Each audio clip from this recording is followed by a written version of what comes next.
George V, the reluctant sailor king who was never supposed to take the throne. The sudden and unexpected death of George's older brother is a cataclysmic blow. He dreaded the idea of being king, but he knew he had no choice. This is the story of a king with two very different sides. In public, a man loved by his people, and with his wife, the architect of a popular and successful monarchy. King George would have been half the man without his wife. He completely relied on her. George made himself relevant, visible, accessible to the people, and so managed to survive and prosper. From my heart, I thank my beloved people. But in private, George could be ruthless, cold-hearted, and struggled with his emotions. He wasn't a good father. He was gruff. He had a filthy temper. The public never saw his anger. If they'd ever seen him at home and going mad because someone was 2 minutes late for lunch, they wouldn't believe that he could be so petty. What do we really know about George V, the king who would steer Britain through the First World War? They liked him because, yes, he did have a bad temper, but he was a king of the people. What made him the way he was? He was something of a perfectionist who really liked discipline, something that he hadn't really had in his upbringing. How was his life and death shrouded in dark secrecy? His death seems to have been slightly more sinister. It's kept quiet and glossed over for 50 years. This is the story of King George V. Tempers, tragedy, and triumph.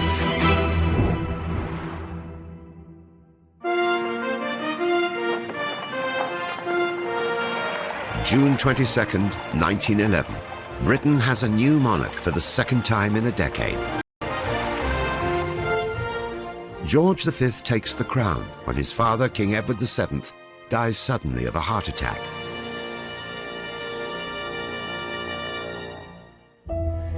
Reigning in the shadow of his formidable grandmother, Queen Victoria, George V would take 20th century Britain back to austere Victorian principles. Yet behind the scenes, George is filled with anxiety at the prospect of becoming king. Writing his fears in his diary, "May God give me strength and guidance in the heavy task which has fallen on me." George was dreading becoming king. He really did not want this great responsibility. I think the whole idea of having to go out into public and talk to the world is just the worst thing he can imagine. George V grew up on a beautiful, enormous rural estate in Norfolk called Sandringham. The house which he grew up in had all the kind of most modern mod cons, and around it were miles and miles of land on which his father shot birds and beasts. George was a very boisterous little boy. He adored his older brother, and they would play together non-stop. They were very, very bonded. George was the spare to his brother who was the heir, and so he wasn't brought up with any expectation that he would one day become king himself. Family life was unconventional. The playboy lifestyle of George's father was a constant strain on his mother, Alexandra. Edward had started to have affairs once Alexandra started to have children, and she couldn't really keep up with his very active social life. They did not have such a close, intimate relationship that she could actually rely upon him, because he was too busy off and about every day with his various girlfriends. His father's antics would play a huge role in shaping George's values and personality. Queen Victoria was not amused by Edward's behavior or the way her grandchildren were being brought up. They just had this sort of band of children, and they just did what they liked. Queen Victoria was very much a hands-on mother, wife and grandmother. She would tell them off for their very bad behaviour, and she didn't like to see them very much because she couldn't stand the noise. Queen Victoria took charge when it came to the children's education. She appointed clergyman and strict disciplinarian John Dalton as their tutor. Queen Victoria was determined that the heir and the spare to the throne would not turn out the way her son, their father, had turned out. There was a reason why Albert and George were schooled together, which is that Albert was not very bright, so he is going to need the support of his younger brother George. But both George and his brother struggled with their studies. His frustrations would often lead to explosive outbursts, a side of George that would come to define his behaviour in years to come. Because his brother was so much worse than him, George looked the brighter of the two, but he also had a really bad temper. And this, if there's something he didn't understand or couldn't do, he could really scream and shout. After 6 years of homeschooling, the brothers showed little progress. When George was 12, he and Albert were sent away to become naval cadets. It was the first time they'd been thrust into the company of other boys, and George found it very, very difficult. He'd been bullied because he was the smallest. He was sort of regarded as different because, of course, he was a prince. They had to really learn to stand up for themselves. So I suppose it was psychologically a good training for the rest of their lives. In 1879, as part of their training, the young princes set sail aboard HMS Bacant on a tour of the Empire. They were thrown together with ordinary seamen. They were midshipmen, and they did what midshipmen do, and that's really all the dirty stuff. Soon after the tour ended, the brothers were split up. Albert was sent to Cambridge in preparation for his life as king. George was without his brother and best friend for the first time. This was one of the sort of key moments in George's life, and so this separation hit him hard. George was left to continue his career in the Navy. The Navy really was where George found his feet. He was something of a perfectionist who really liked discipline, something that he hadn't really had in his upbringing. He really loved this, and it really shaped him as a man. He did all sorts of jobs. He's sort of sluicing out the latrines, helping on the mess deck. He was expected to do everything. There was no quarter just because he happened to be the son of the Prince of Wales and the grandson of Queen Victoria. So George learnt the hard way, and it probably stood him in good stead. He was very proud of being a naval man. Where it was invaluable was that it gave him the common touch in a way that no other royal prince of Britain had ever had before. But in 1892, tragedy struck. George's brother Albert died of influenza. A grieving George was utterly devastated. The sudden and unexpected death of George's older brother was a cataclysmic blow for George. They sort of helped each other, what each one made up for the other's weaknesses. George, quite dramatically, very much out of the blue, has to withdraw from the Navy. His whole future, his whole life had been thrown up in the air. George's sadness at his brother's death was compounded by the fear of one day becoming king. It was devastating because he'd always regarded him as the person who sheltered him from the need to do any of the things that a king did. George was given a title by Queen Victoria, Duke of York. It was a recognition that his position had changed dramatically from that of number 3 in line, a prince, to that of number 2 in line. This wasn't the life that the shy prince needed a wife. The bride would be a surprising choice. I think the whole idea actually repulsed him, but Queen Victoria keeps pushing it and keeps pushing it and keeps pushing it, and eventually George gives way.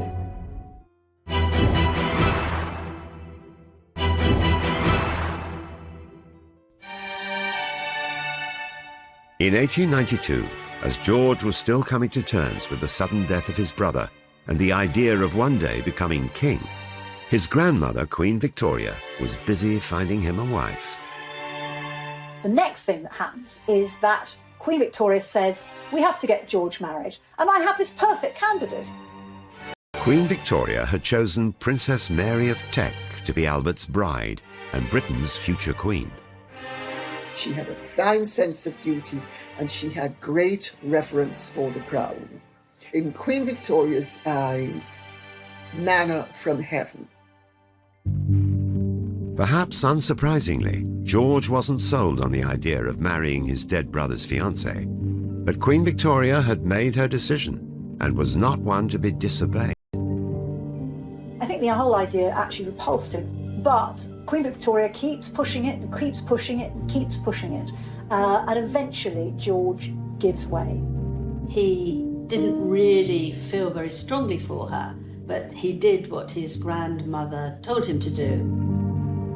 George constantly struggled with his emotions, and although he and Mary did eventually fall in love, they found it hard to express their feelings. There are numerous letters where they articulate how fond they are of each other, but that they couldn't actually say it in person. George found it very difficult to express his adoration in words, vocally, and therefore he wrote a lot of notes. In fact, they wrote a lot of notes to each other, almost love letters. The couple were married at St. James's Palace in the summer of 1893 and began a modest life together on the Sandringham estate. It was remarkably sort of austere, but it was exactly where they felt most comfortable and where they could live their life really as a sort of county gentry family rather than as heirs to the throne. George didn't like grandeur. He didn't like fuss. He wanted a simple life. There's some wonderful things that he didn't like he didn't like women that wore nail varnish, and he didn't like modern music, and he didn't like opera or ballet, and he didn't like certain books. So he was a bit of a Philistine, really. He's known for two hobbies, most of all. One is stamps, and the other is shooting. He loved shooting, and it was felt that by killing these birds, he got rid of a lot of tension inside him. He did have one of the world's greatest stamp collections. It had been started by his uncle Affy, and every afternoon he would collect more stamps, get them sent from all over the empire and stick them into his albums. There's a funny story about his private secretary coming up to him one day and said, "Oh, sir, I have just read in today's Times that some damn fool went to a private auction and paid £1,400 for just one stamp." And he looked at him thinking, this is a very interesting conversation. The king would be lovely to talk that. He said, "I am that damn fool." George also applied his traditional austere values to marriage with Mary. He was nothing like his playboy father. Although George never spoke disapprovingly of his father's many affairs and reputation as a philanderer, I think he set himself to be very, very different from his father and to be devoted and completely faithful. He was a committed Christian, read his Bible every day. But there were two sides to George. One was never shown in public. His temper often got the better of him, particularly with his 6 children. But he wasn't a good father. He was gruff. He had a filthy temper. George V treated family like he's the captain and everyone in the family is a rating on the boat. He expected absolute obedience from his children. He set out to terrorize them, and to a large extent did. George demanded similar levels of compliance from Mary. George was completely controlling. He dictated what clothes his wife would wear, how she would wear her hair. He didn't like the idea that her ankles should show, so she always wore very long dresses. He wanted her to be like a slave, to do absolutely everything he told her to do. Queen Victoria's death in January 1901 moved George one step closer to the throne. His father, the new King Edward VII, sent George and Mary on an overseas tour. People were fascinated to see what they looked like, and they came out in their hundreds and their thousands to see them. They went to Ceylon, which is now Sri Lanka. They went to Australia, where George opened the first Australian Parliament, or the new Australian visit to the Empire, and it was the first of its kind. When George and Mary returned from the tour, they became the Prince and Princess of Wales. It was a title George would hold for less than a decade.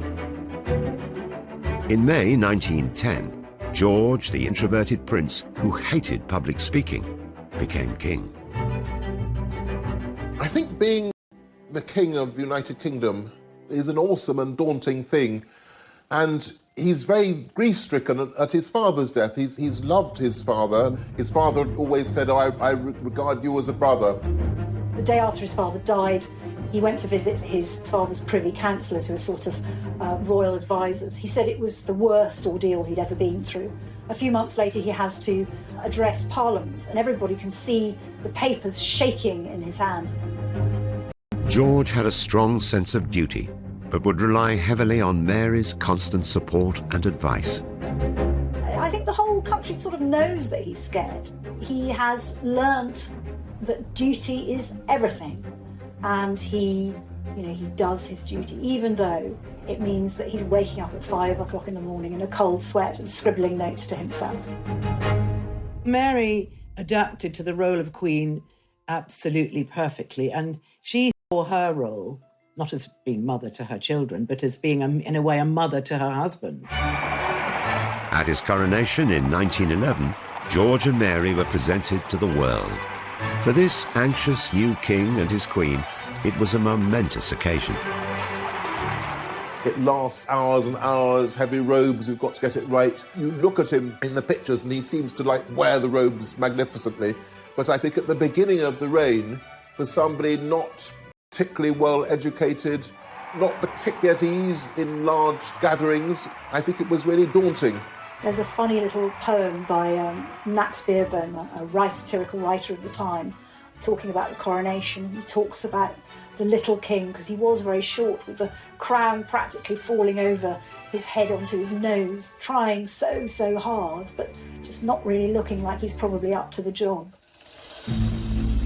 And there wouldn't be any easing into his new role. The challenges began immediately when King George was thrown into a huge political crisis that took years to resolve.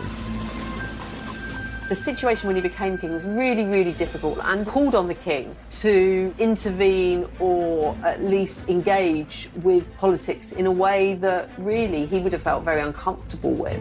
The radical Liberal government, spearheaded by Asquith and Lloyd George, are planning quite strong financial reforms with deficits. So the House of Lords uses its blocking powers very unusually to block the budget. So the moment that he becomes king, he's got to intervene in this enormous constitutional crisis and stop it all going wrong, stop the government collapsing. He hates the idea, but eventually he does give his promise that he will agree to make lots of Liberal peers and swamp all those Tory aristocrats if the Tory aristocrats refuse to get rid of the Lord's veto. The fact that George V was prepared to do this shows that he was going to realign the monarchy so that the monarchy would be attached to the more ordinary elements and the non-hereditary elements of British society. Within the first 5 years of his reign, King George V was also faced with the prospect of a world war and unease at his family's heritage. As Queen Victoria's grandson, he carried the family name Saxe-Coburg and Gotha. It was German. Here we are at war with Germany. Why is our king having a German name?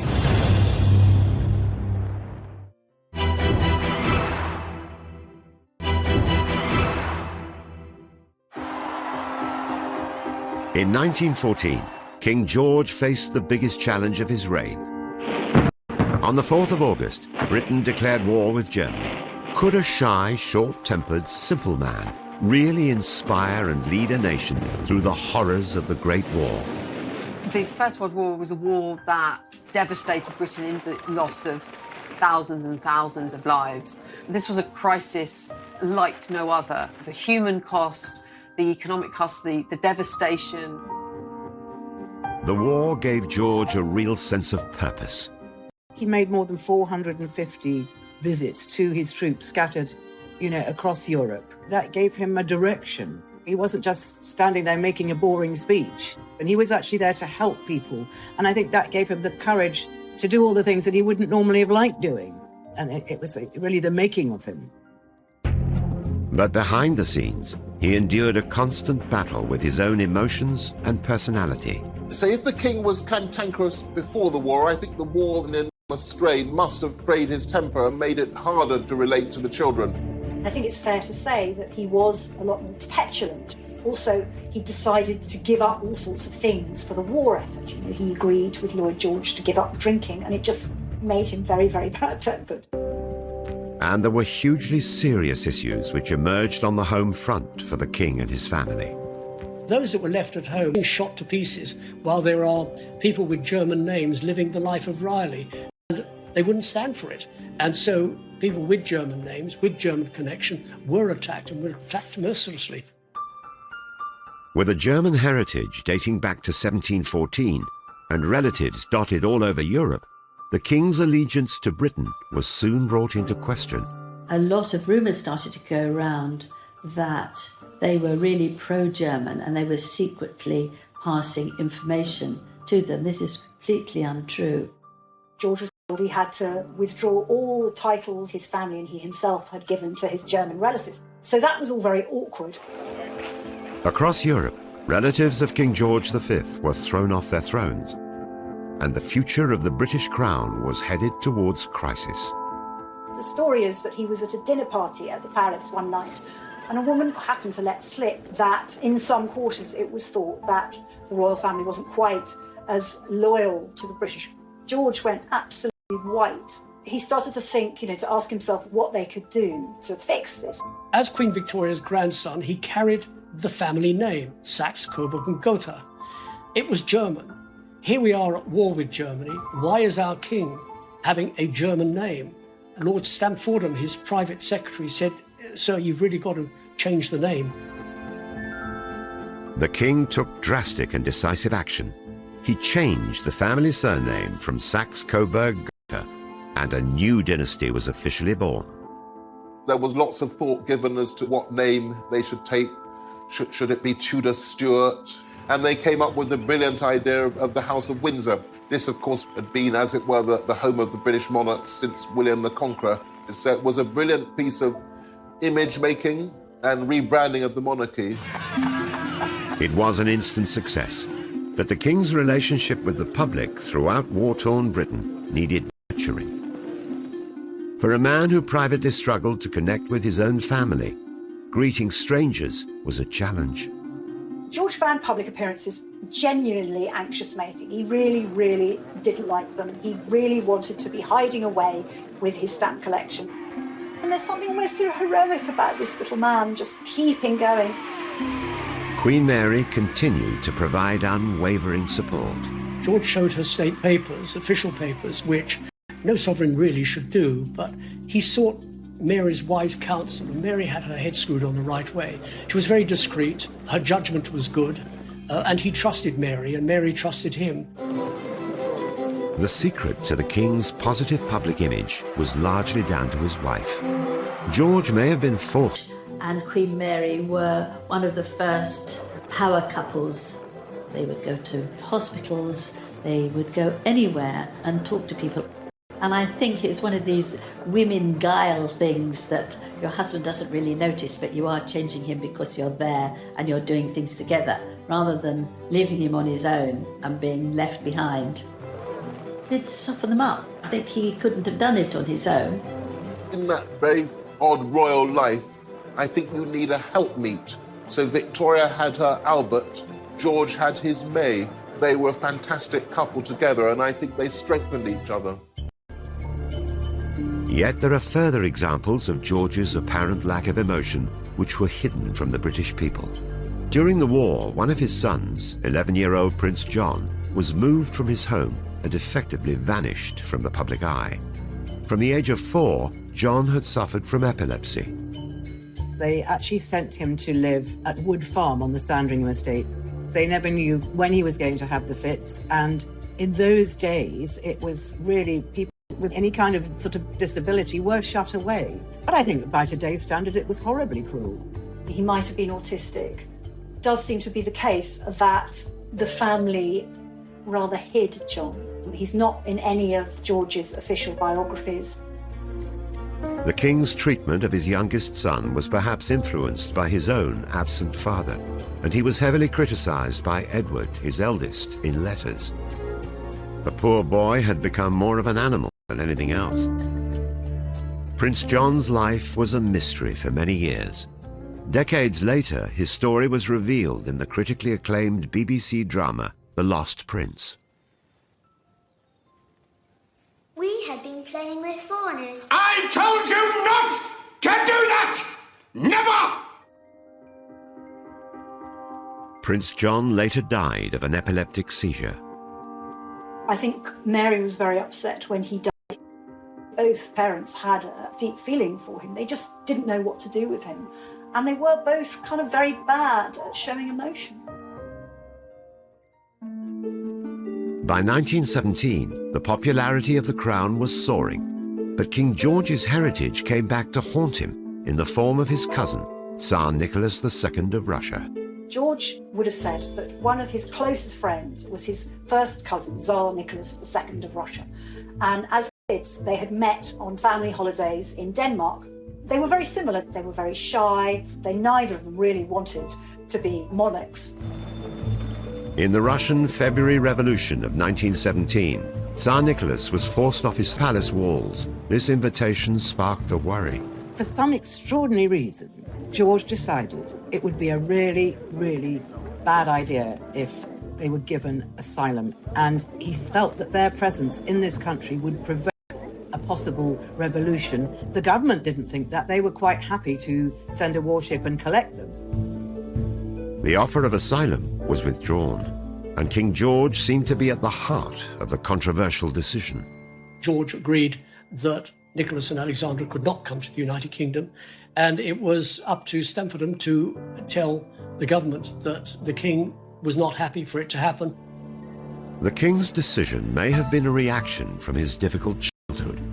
An absent father, a harsh grandmother, and the death of his brother hugely impacted the king throughout his life. I think children who are brought up in an unhappy environment have to harden their heart in order to cope for the future. And I think that perhaps he hardened his heart too much, and he could be very ruthless. He wouldn't let emotion rule a logical, political decision. It must have been something that he'd inherited, this feeling that, it was his duty to protect the monarchy and to protect his country, which I suppose you can't knock that. But it was a very harsh thing to do. In July 1918, the Tsar and his family were executed by the Bolsheviks, as graphically depicted in the BBC drama The Lost Prince.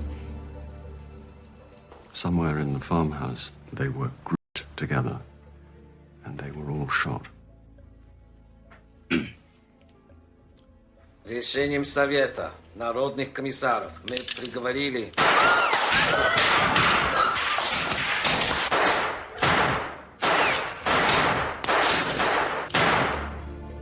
Nicholas never knew that it was George. He always thought that it was the British government who refused to rescue him and his family, and he went to his death that all the way through. But history has shown that it was not the government, but it was George. It was another cold-hearted decision, exposing a dark side of the king's complex personality. I think it is very ruthless. It's the act of a weak man who's frightened. And it is, in many respects, a rather awful thing to do to the person who you've said is one of your greatest and closest friends. In retrospect, it looks ruthless, but it really is not clear-cut. It would have been very, very hard in practice to get them out of Russia and save them. And I think that when the king turned his back on them, he didn't necessarily know they were going to be horribly... War finally came to an end. Despite the tragedies, the crown and country had triumphed. He was astonished to see so many hundreds of people cheering and saying, "God save the king! God save the king!" And he said, I can't believe this is happening to an ordinary man like me. The war had deeply affected the king and changed his family forever. But to the British people, he emerged from it a different man. If you look at him very carefully in all the photographs, he had the saddest eyes you could imagine. for many years until after the war, when they soften. He's changed and he doesn't feel so negatively about himself. However, behind closed doors, the king's fiery temperament had far from softened, especially with his eldest son and heir to the throne. I mean, George saw the way he was behaving and really sort of metaphorically threw his hands up and thought, God help the monarchy when he becomes king. And is there one final sensational secret about George V's death? His death seems to have been slightly sinister. It's kept quiet and glossed over for 50 years.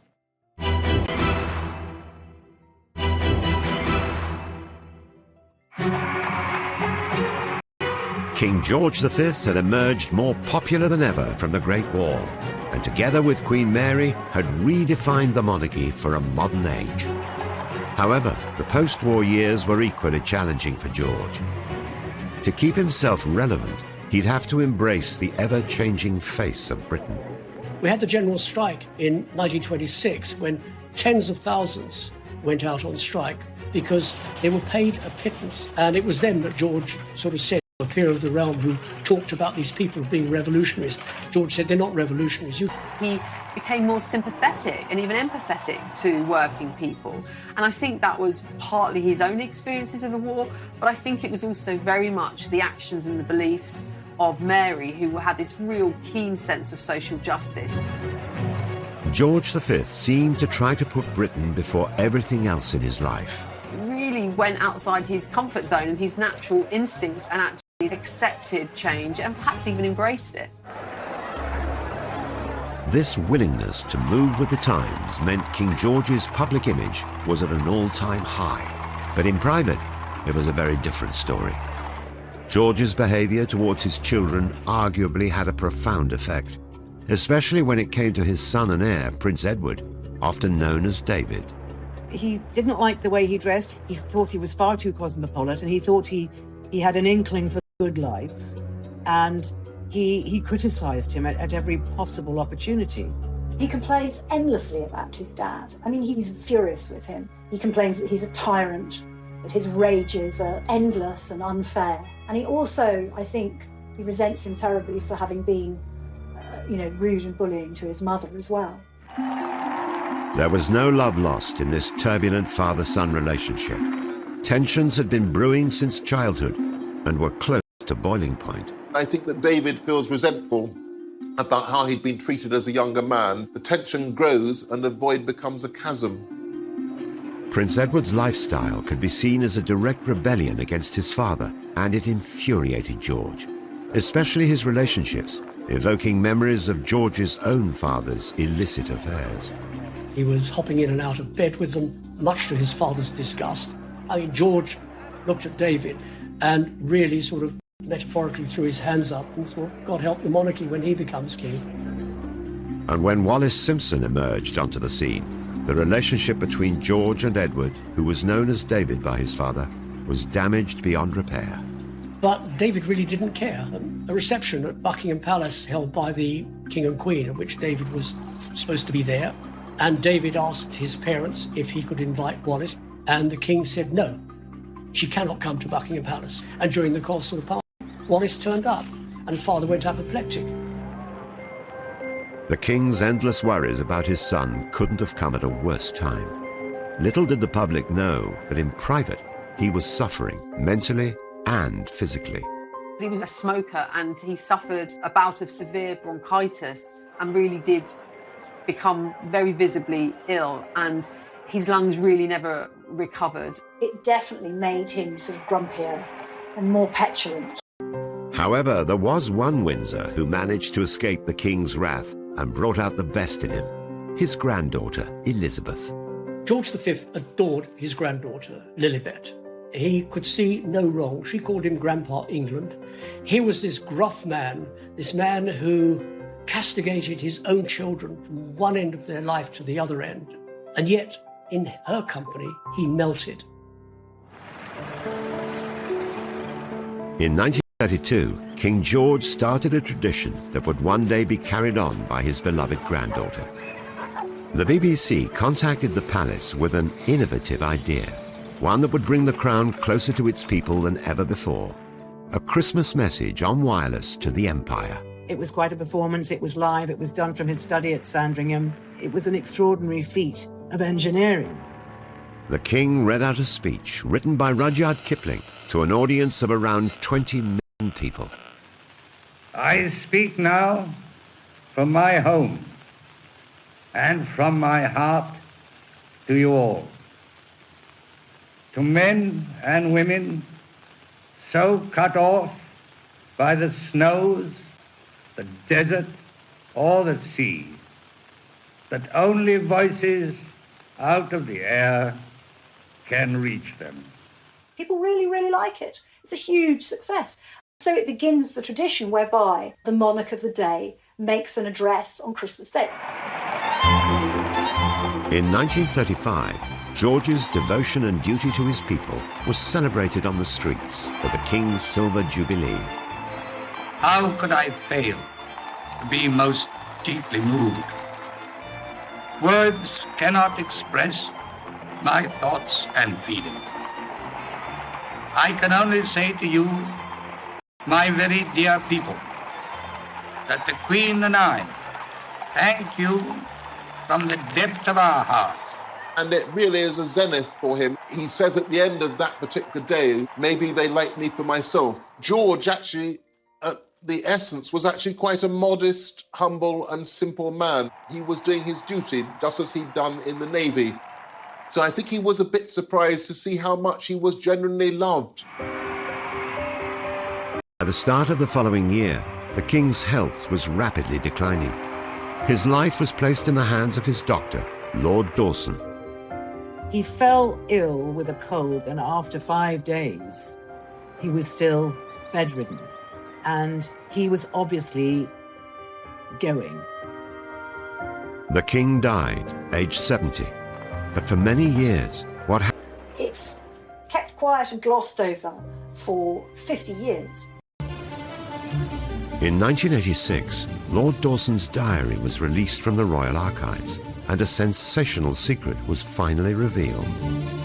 About 11 o'clock, it was evident that the last stage might endure for many hours. Dawson later writes, "I therefore decided to determine the end and injected 3/4 of a grain of morphine and shortly afterwards 1 grain of cocaine into the distended jugular vein." Mary, she was certainly not somebody who would condone for a moment euthanasia. She was highly religious, and she said neither one thing nor another, but she let her feelings be known.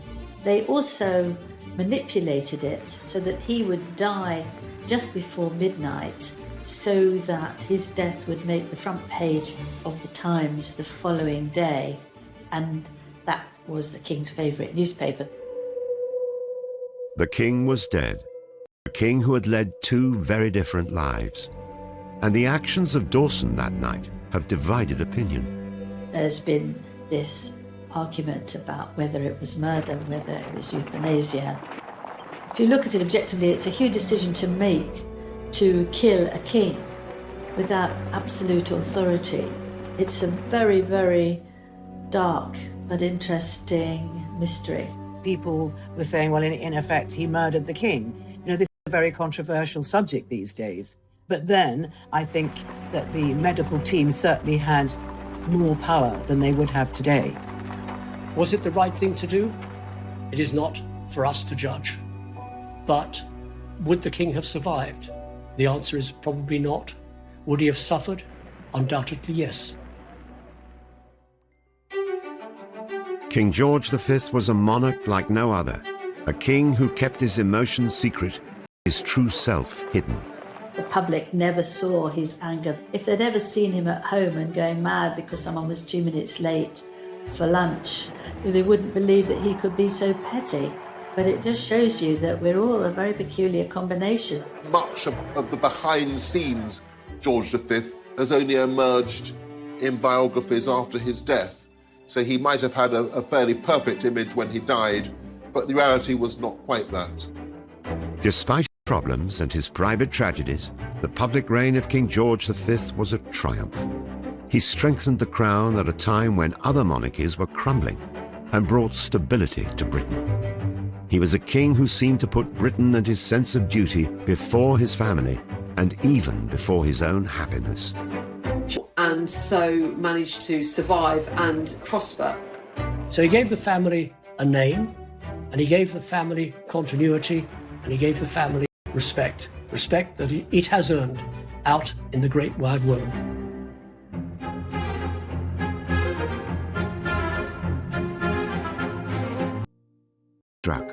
George's brother Albert died of influenza. A grieving George was utterly devastated. The sudden and unexpected death of George's older brother was a cataclysmic blow for George. They sort of helped each other, what each one made up for the other's weaknesses. George, quite dramatically, very much out of the blue, has to withdraw from the Navy. His whole future, his whole life had been thrown up in the air. George's sadness at his brother's death was compounded by the fear of one day becoming king. It was devastating because he'd always regarded him as the person who sheltered him from the need to do any of the things that a king did. George was given a title by Queen Victoria, Duke of York. It was a recognition that his position had changed dramatically from that of number 3 in line, a prince, to that of number 2 in line.